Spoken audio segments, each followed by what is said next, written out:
Well, hello everybody. And so it is a Tuesday night. Now I know, I usually do lives on Monday nights. But then I did my 30 days of silence and I thought I'm going to see what people would like. What day that would be better for them. And by far, Tuesday night at 6:30 was by far the biggest, the largest amount of people that said that's when they wanted to have it. So we are here on a Tuesday night at 6:30, and we will see. I don't know. Oh, look at here, Henry and Irene. Thanks so much for stopping by. Irene, are you feeling better? I hope you are. And Carol is here. Hello. Craig is here. Julie's in here. Yay. And Rebecca's in here. Hello. Good. People are just popping in. So maybe Tuesday night at 6:30 is a good time. But there is a lot of lives on Monday nights. And that's what some of the people told me. That there's a lot of people on Tuesday nights, not as many, or on Monday nights, not as many on Tuesday. Couldn't you do it Tuesday night? So here we are. So I hope you had a fabulous weekend. We were busy. We're always busy, you know. But I did finish my latch hook rug for my granddaughter, Nisa. She is going to be 5. Her birthday is just before, or just after we leave. And so, I haven't put the backing on, but I did get all the latch hook done. So I thought I'd show it to you. It's fun, and she loves cats. And the best part is that I got this on what they call Bid It. It's a thing that we have here in Gillette, and people sell stuff. It has to start at $1, and then people bid. If it sells for $1, you have to sell it to them for $1. You can't just make it disappear. I got this for $1. So what do you think about that? So I think it's kind of cute. So tomorrow I'll trim it up and I'll put the backing on, and then I'll give it to her for her birthday present. So I'm just so excited. I think she will love it. And sometimes, even though it took lots of hours to do, those are just things that you do for your grandkids and your kids. And Irene says, Henry is talking. She's doing great. Both eyes have healed and waiting for 4 weeks for reading prescription glasses. Yes, good for her. Thanks, Carol. I like latch hook. It's very relaxing. It's something you can do if you're watching a movie, you're traveling in the car. And I'm about to start a new one, my own design. Something I can take down to Arizona. So I'm going to do it before and while we're driving down there, because it's bigger than this one, rectangle shape. And I didn't want to buy. You can buy the yarn. It's already cut. Comes in these little plastic things, and you can just pick whatever color you want. Oh, and John is here. Hey, John, how are ya?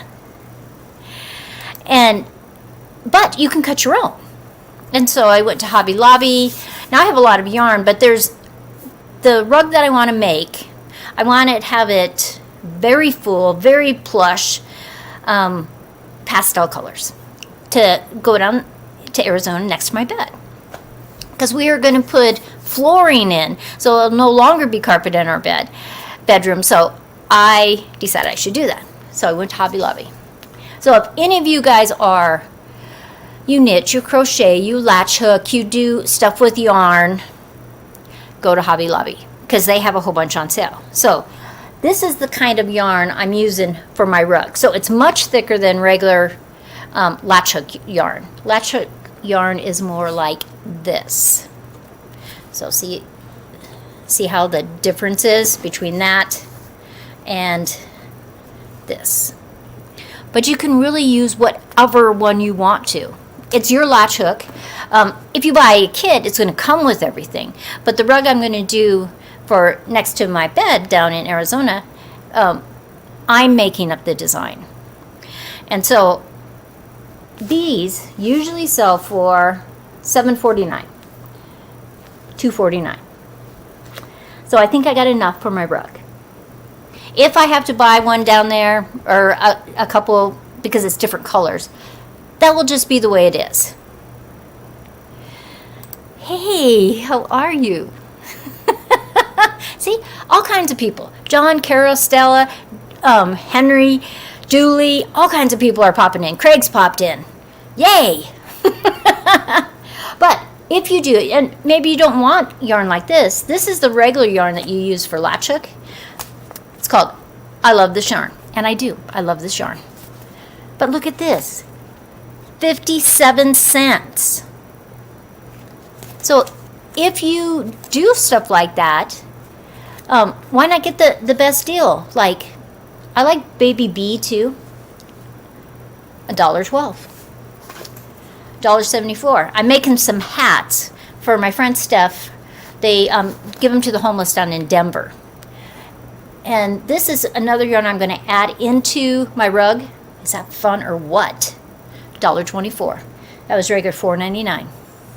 That's a good deal. John says, what are you going to use on the underside of your rugs so it doesn't slip? On Niece's, I'm just putting the backing, which is a strip that's about 2 inches wide, and it covers it where it flips over. And you iron it on after you've hooked where you flipped over. You hook that with different yarn or threads. And hers is carpet, so I won't put anything on the back. On mine, because we're going to put flooring instead of carpet down there, you can buy material that's skid-proof, and I will just hook it on to the back. And I'm actually going to first try just a spray adhesive that, otherwise I have some carpet double stick tape that I'll hook it on with. If the spray adhesive wants to not stay on there when you walk on it and stuff like that. But that's always a good point, because if you have wood floors, rugs move. And so there's a lot of different products out there that you can put under your rugs. There's this stuff, and well, it looks like, see how the latch hook has these little squares? It looks like that, only it's rubbery. And I can hook that on there, and it would never skid also. And Tina Ladybug is here, and Lynn is here. Yay! Yeah, it is getting long. It's crazy. And I've decided not to dye it ever again. Actually, I haven't dyed it for about almost 10 months now. So it's not bad, I got enough gray in there, and you can see the gray and the blonde and the browns in there, and I'm actually just going to grow it as long as I want. I'm just going to grow it. Actually, what I want to be able to do is I want to be able to flip it over on one side and have a braid down in front. That's what I want. But Tina, thank you very much. And so, and Diane is here too. People are just popping in. That's so exciting. Thank you for stopping by too. And dye it orange for Halloween. Yeah, I'll put Kool-Aid in it, because you can dye your hair with Kool-Aid. I see kids do that all the time. No. And besides, down in Arizona, we do have a Halloween party, but in our little village, there's rarely any kids that come, because it's over 55, and there's just so many activities. The Civic Center has activities, churches have activities. You just drive through and you stop and they give you a bag of candy. It's very easy, very safe, and so rarely does anybody come walking through our little village. And so, there's people that decorate a little bit, but everybody tells me, and this will be our 4th season going down there? I think so. And never once have I had a trick-or-treater, even though I have had candy. Just in case. Now, I've been busy, and tomorrow a video is coming up, and I'm going to talk about chicken broth, and within that, beef broth, any kind of broth that you make. So here is some of my chicken broth, and I'm going to put it in the refrigerator because I separated the fat from the rest of it, and it will get a little more coagulated, a little thicker, and then I can just add it. Like, I made some chicken and vegetable soup. Yes, Joe did eat candy. Oh, look at that. Once in a while, whole carloads will come to the neighborhood. Other years, 1 or 2 kids. When we were growing up, everybody went trick-or-treating. We had pillowcases, and we would walk around our blocks that were by our houses, and then we did have to show all of our candy to our mom, just in case, And Henry says, no trick-or-treaters here. Too much of a hike because they're 3.5 miles from the asphalt. Yeah, that's probably the case. But we used to have so much fun, and every year it was, what can I dress up? Now, Grace, with the 2 little ones, the 2 grandkids, and my great-grandson, they go trick-or-treating around a few of their neighbors that they know, and then they'll go over to relatives, and they always have an outfit. This year, Nisa, I'm sure, is going to be a princess or an astronaut, because those are the 2 things she wants to be, a princess and an astronaut. I don't know how that will work. And then I sent a picture to Grace and they had this little tiny kid, and they had a great big plastic pot it looked like they were sitting in, and they had a brown shirt on, and then they had all this greenery coming out like they were a plant. And so I'm not sure if that's what Grace will do, but it was so cute. Carol says that I love my waist-length gray hair, usually do it up in a messy bun. I love messy buns. They're easy, they're fun, and it just goes everywhere. You just put it up and it's everywhere. And I have been curling my hair every day, though by this time of the night, it's pretty much straight again. I could put some kind of styling gel in there, and then it would last longer, but it doesn't really matter to me. Tina, it was so cute. I should share that on Facebook or on the community tab, because it was adorable, but it looked like this little girl was a plant, and I just thought it was the cutest thing ever. And Angie is here. Angie, your dad's up here in there someplace way up on the top. He said hi. Now, I picked more pumpkins yesterday. I picked a whole bunch of pumpkins, and then I picked more pumpkins, and I took them up to Angie. And then I picked more pumpkins yesterday.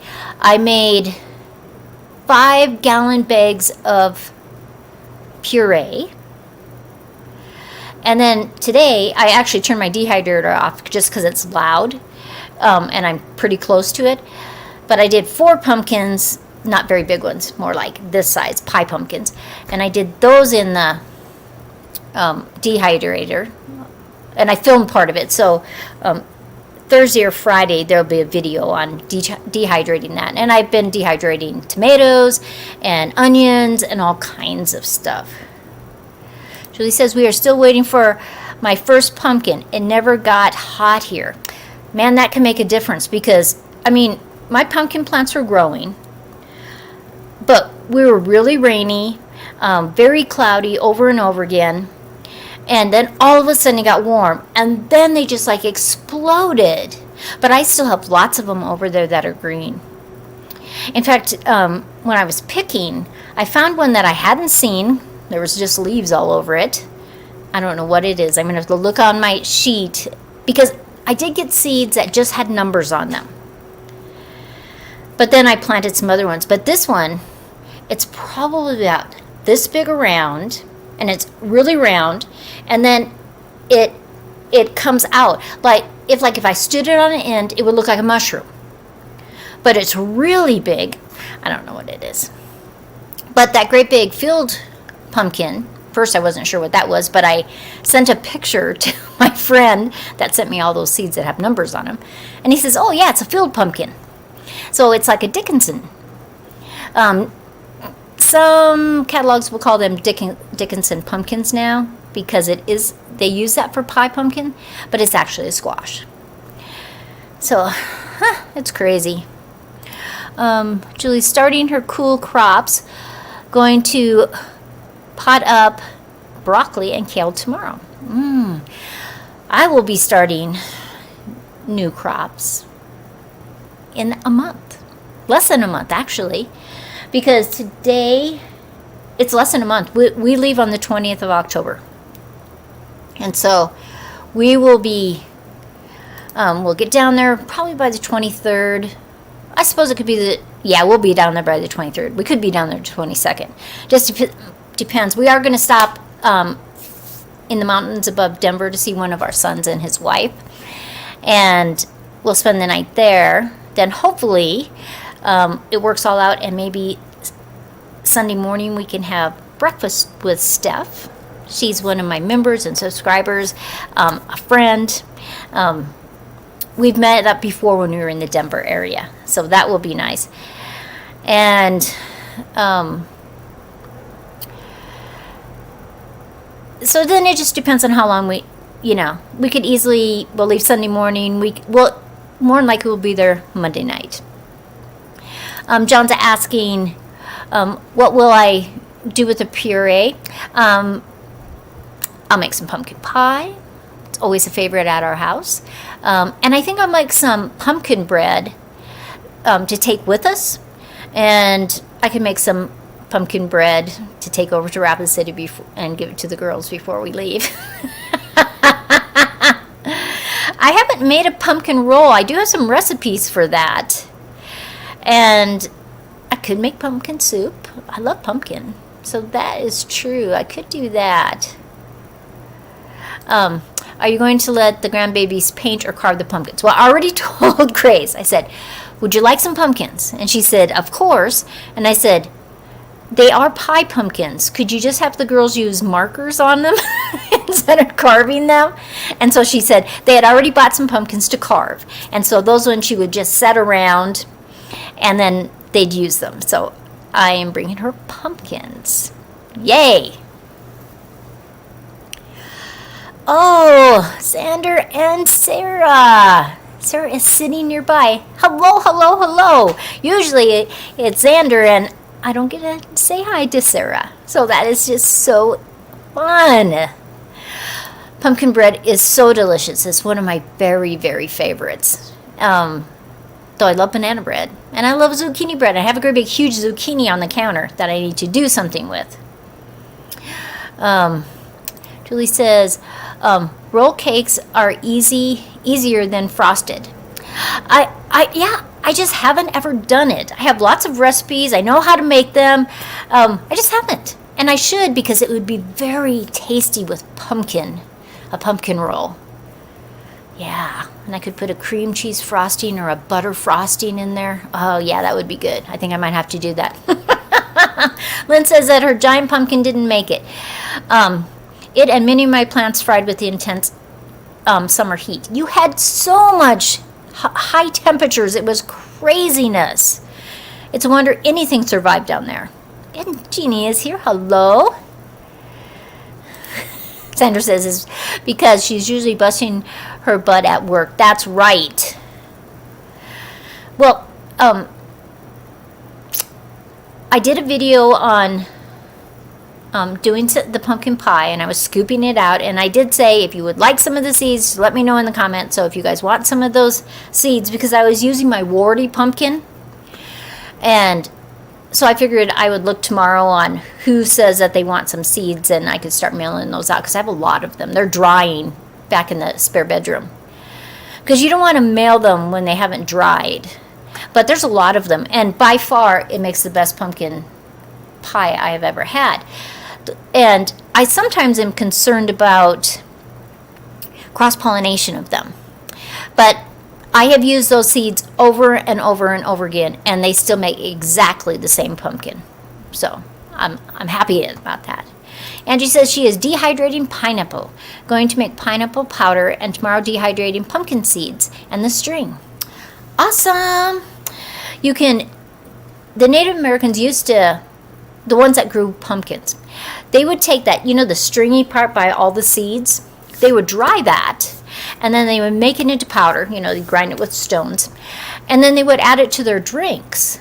And so that was kind of cool and very nutritious, and they could do it through, be adding it through the wintertime. And I think that is a fabulous idea. And so in the video tomorrow when I'm dehydrating stuff, no, I take that back. Tomorrow is the chicken broth. That video won't come out till Thursday or Friday because I need it to be dehydrated enough so I can powder some of it. And so Thursday or Friday for that video. Carol says pumpkins don't do too well in Tucson. Carol, are you growing them in the summertime or are you growing them in the wintertime? Because I have grown pumpkins down in Yuma in the wintertime, and then they have been fine. I plant them right when I get down there, and they're ready about when I am leaving because there is that cool period. And so if it gets too cool, you have to, you have to cover them up, which is not a big deal. Julie says, canning day tomorrow. Oh, salsa, sweet and sour sauce, jam. I'm going to be tired. I love canning. But my pantry is so filled. That's why I dehydrated all the tomatoes, other than making some salsa, but I'm not canning that. But I have bags and bags of tomatoes, and I need to pick more tomatoes. I need more than one dehydrator. That's all there is to it. And Joe will say, where will you put that? I don't know. Tomatillo sauce is delicious. I'm sure it is. Yeah, so it's a crazy busy time when you're a gardener. Because things, they're ready. Now, usually in Wyoming, we have already had snow. We've already had a frost in which you cover everything up, and then it's nice for weeks. But we didn't have any frost, and it doesn't look like we're going to have any frost for a while. And it was like, well, it's 80 degrees right now. It was 83, 84 today. That's unheard of at the end of September. And I commented to Joe yesterday, we were coming back from, I think we were coming back from the store or something. And I said, look how green it is everywhere. Now, that's not usual for Wyoming. At our house, we have had over 25 inches of rain since we've been back from Arizona. In a year's time, our average is 14 or 15 inches. And so we've had a lot of rain, where other parts of the country are just being scorched. But it is so green. It's just amazing. I'm just floored at the weird weather. Lynn says that she canned tomatoes from the farm and salsa this year. First time I've canned in many, many years. I have canned salsa before. And it's not like it doesn't taste good. And I've used lots of different recipes, but I still prefer fresh salsa over canned salsa. But, in the middle of the winter, if you're not growing tomatoes in your house and peppers and have onions, you might as well can it so you can enjoy it. John says, time to start making tomato soup now with the cooler weather coming. I love homemade tomato soup. I should make some of that with some of those tomatoes I picked tomorrow. Oh, that's a good idea. Home Depot had a tree called a fruit cocktail. Grafted stone fruit and pears, I think. And I think apples. A cocktail fruit doesn't have pears and apples because a stone fruit can't get grafted to an apple or pear. So what a cocktail fruit is usually like It's grafted a plum, a peach, an apricot, anything that's a stone fruit. They can graft, a cherry could get grafted onto it. So, and that's what they call a fruit cocktail. Home Depot also does sell apple trees there's like 4 different kinds of apples. I bought one of those for the urban orchard this year from them. And I have to skip down and then I'll come back because Doug is here. Hi, Doug. Doug has been a member for 34 months. Is that amazing or what? That's over 2 years, 2.5 years. Doug, you know I love you. You and Shelly, wish we were neighbors. I tell you. Everybody's saying hi to Doug. I'm going to zoom up a little bit because I missed some of the comments. I can't believe it's nearly time for you guys to leave for Arizona. Already. That's what I said. Already. You know, when we first get back, it seems a long ways off. And it is so fast. And I am just like hustling to get stuff done. I have a list of things to do outside because I haven't picked my apples and I haven't picked my pears.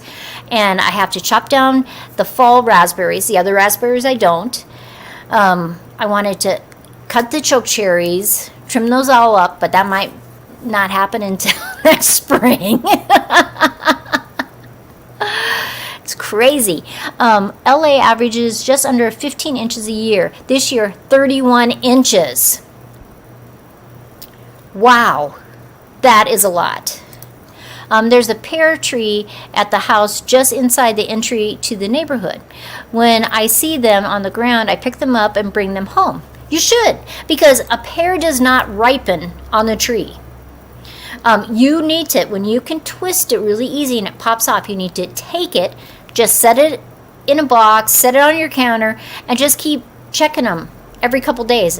And as soon as they're ready, you want to use them. Yeah, it's a weird thing because other fruits ripen on the tree. Why do pears not ripen on a tree? It's just one of those things. Maybe that's what I saw. They also had cherry. I don't think we have enough chill hours for some of what they had out. See, and our problem is sometimes the box stores sell things that will survive the summer, but they'll never survive our winter. But they did have this year at Home Depot, they had a Tatarian cherry that I bought, which is a dark sweet cherry. And it is supposed to be good to, I think, 40 below zero. I bought it. We're going to see. That's right, Doug. Almost 3 years. Woohoo!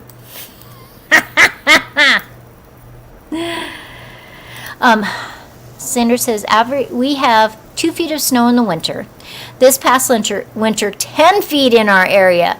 6 full feet in one dump. Oh my gosh. That is crazy amounts of snow. That much snow I don't miss when we're in Arizona. Though I do miss the snow.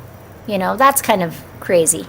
I didn't know that. I have one and it's hard as a rock still. Yeah, just leave it on your counter. And the pear will ripen all by itself.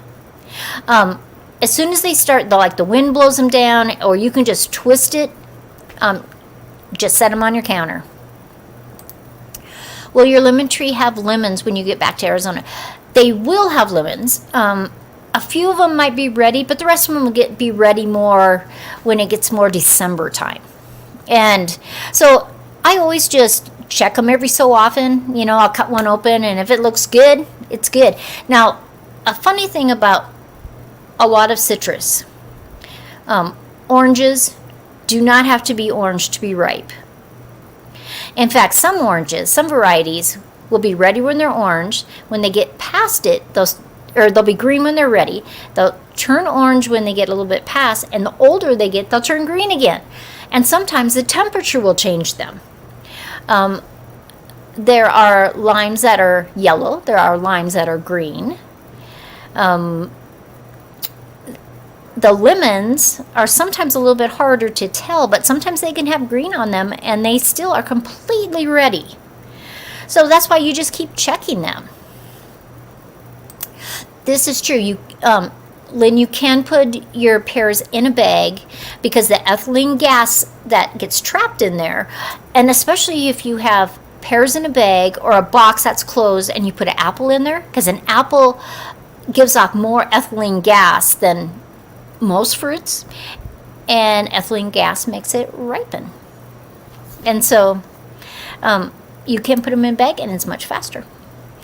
And Joe says to me, aren't we going to pick those pears? And I said, well, I can't yet because, one, I'm doing pumpkins, I'm doing tomatoes, and if I pick the pears, they will start to get ripe on my counter, and I got to figure out how I'm going to do that, how I'm going to process them. I said, it's much better if we wait till, if it's going to frost, I will pick them all. But as long as it stays nice, I'm going to leave them on the tree because they keep getting bigger. In fact, in the last month, they've probably tripled in size because it has been nice, it's been warm, a little bit of rain, but not as much rain as before. And so I would just rather they stayed on the tree until I'm ready, because if I just decide to box them and take them down like I did last year, I'd rather have them super hard still, and then they can ripen on the way down and when we get down there. So it's just a crazy busy time. That's all I can say. And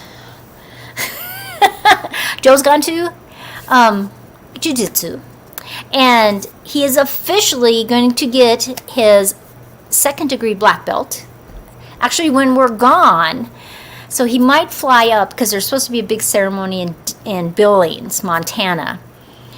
And so I think he might just take a flight up to Billings from Yuma and get his award and then come back down. And he never flies by himself. Me, I fly by myself. Joe never flies by himself. Joe he's much better now. Years ago, he would not fly at all. But he is better now about flying. One time, no, I can't even tell you the story. He'll be mad that I told you. But sometimes he doesn't fly when I think he's going to fly. But anymore, say the last 5 years, he has been very good at flying. So it makes me very happy. I have my brown belt. It's leather. Oh my gosh.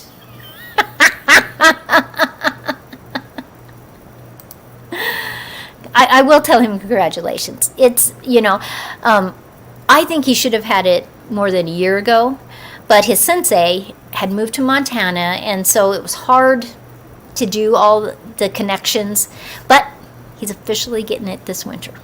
So that's very cool. That's right, don't mess with Joe. I could flip him over. He always has wanted me to take classes with him. But every time he practices, and he'll go, do this, move this way, it just makes me laugh. I just can't even do it.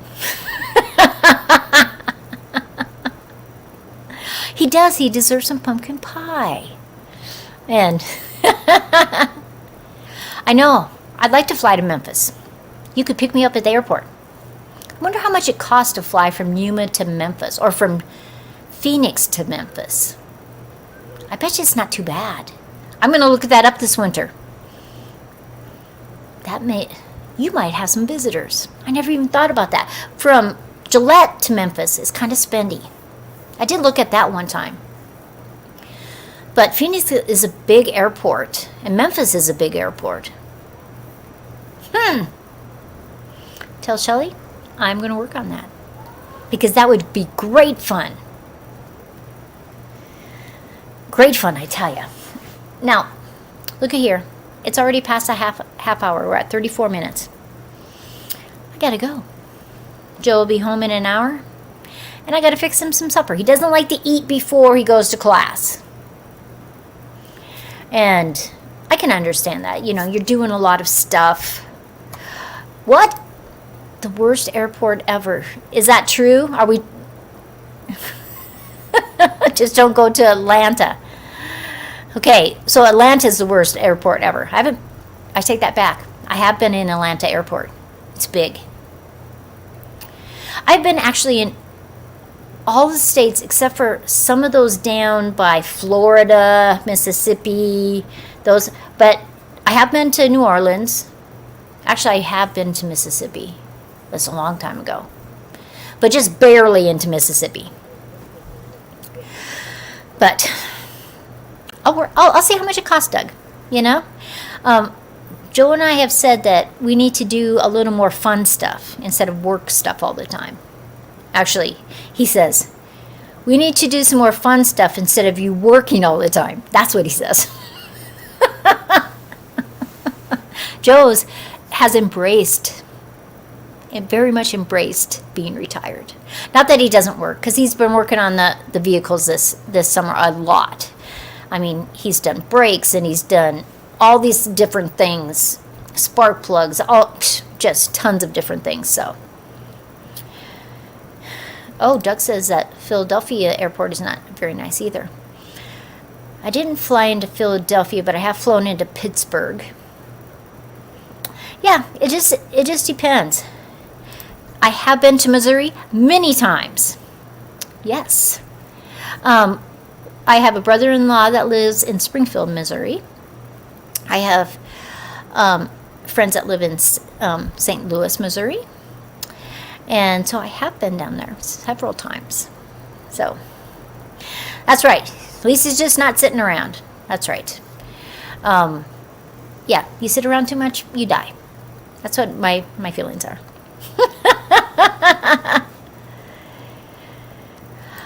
Oh, look at that. Philly has a law that you can't charge more for food at the airport and stadiums. I love that law. I wish every place did that.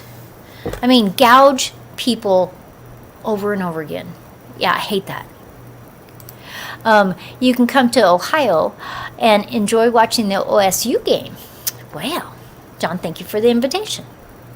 I will, I wish I had a lot of money. I could just travel all over the place. I bought a lottery ticket today, a Powerball, because it is really high, $800 and some million. You might as well spend $2 and take a chance.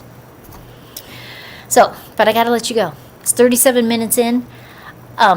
Thank you very much for stopping in and enjoying Tuesday night live stream with me. And I did a Friday morning last week just because some people had said Friday morning, and it was kind of fun. So I think I might do Friday morning again this week. I think I'm going to do Tuesdays and Friday mornings for a few weeks. Actually, probably till we leave for Arizona. But I think Tuesday night is a good night. And so I'm going to keep Tuesday night for sure. We'll see about Friday morning. But everybody, have a great day. Tomorrow, video on the whole process of chicken broth, why it's good for you, why you should make broth, even beef broth, bone broth, fish broth. We're going to talk about it all. So I will see you next time. Bye, everybody.